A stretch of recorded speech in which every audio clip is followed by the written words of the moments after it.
जो उनके ड्रोन से या रॉकेट से वो अमृतसर तक आए थे और यह भी कहा गया कि अगर एयर डिफेंस सिस्टम भारत ने उसको हवा में नाकाम ना किया होता तो जिस तरह पुंछ में गुरुद्वारे को निशाना बनाया गया, उनका यहां पर निशाना गोल्डन टेंपल भी हो सकता था।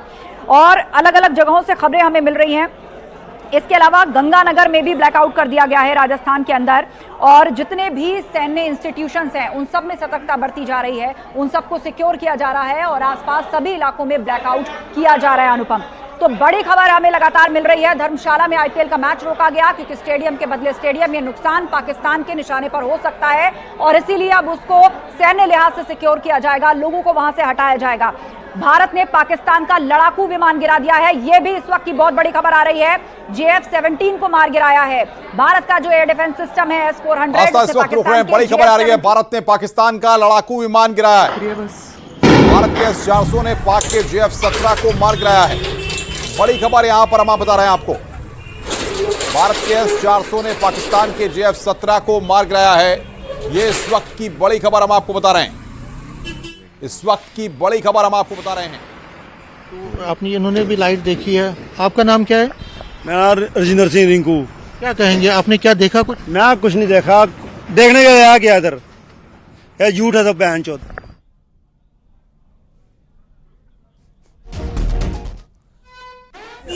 तो हवा में मार गिराई गई है यहां पर मिसाइल। ये बड़ी खबर इस वक्त हम आपको बता रहे हैं। भारत ने कई पाकिस्तानी ड्रोन मार गिराए हैं। S-400 और आकाश ने हमले नाकाम किए हैं। ये इस वक्त की बड़ी खबर हम आपको बता रहे हैं। ये तस्वीर इस वक्त आप देखिए,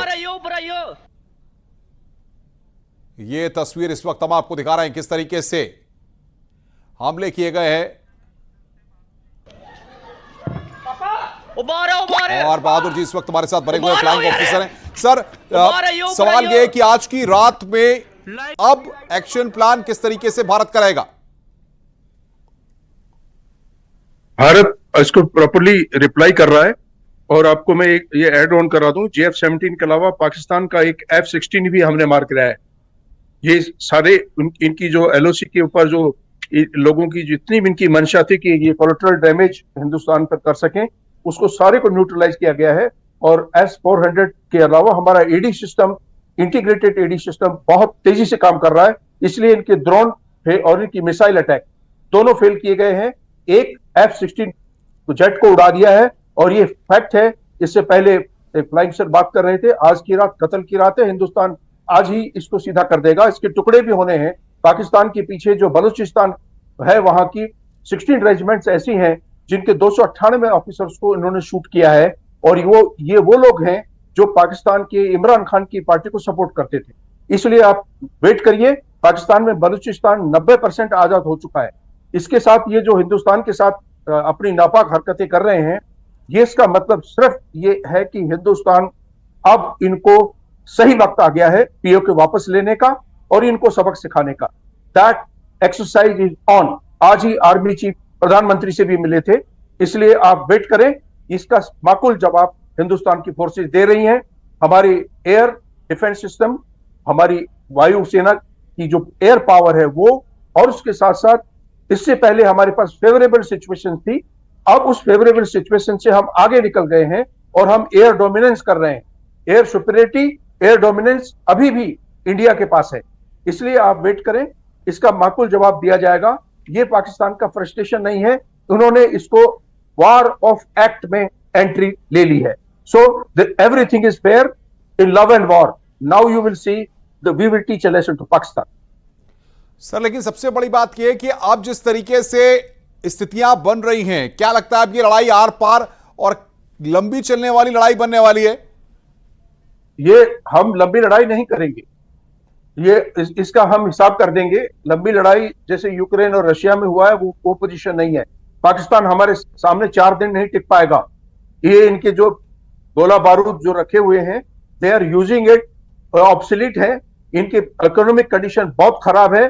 अगर इनको विदेशों से भी कोई सपोर्ट मिलता है तो भी they can't sustain more than 48 hours. और उससे पहले सिर्फ ये हमारा एक बैलेंस्ड और कैलकुलेटेड सिस्टम है जिसकी वजह से we have not opened up our all the gates. अगर हम पाकिस्तान को चाहें 19 मिनट में we can inhale Pakistan, 19 minutes.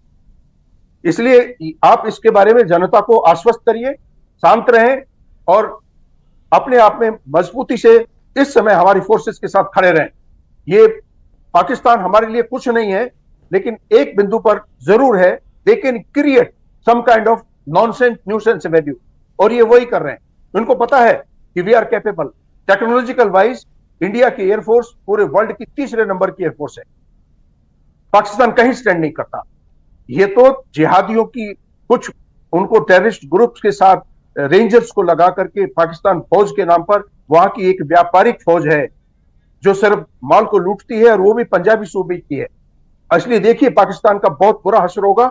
4 टुकड़े तो निश्चित हैं, 6 भी हो सकते हैं। That is what Pakistan is not fighting for betterment, Pakistan is fighting for distraction, self distraction. वो राखी जी भी हमारे साथ अपने आप बनी हुई। में राखी जी, आपकी बात कर रहा है। आपका नजरिया क्या है इसको लेकर? मेरा नजरिया यह है, wait and watch ji, by tomorrow, most probably now they will be our Indian forces are capable of handling all kind of situations। और यही बात अटल बिहारी वाजपेयी जी ने जब उस समय अमेरिका के राष्ट्रपति के पास या यहाँ के प्रधानमंत्री पहुंचे हुए थे घुटनों में, उन्होंने कहा था कि आपको नहीं भूलना चाहिए कि पाकिस्तान एक न्यूक्लियर स्टेट है। उन्होंने कहा ठीक है, उनको बोल दीजिए परमाणु बम चलाएं, लेकिन पाकिस्तान का एक भी आदमी कल का सूर्य नहीं देख पाएगा।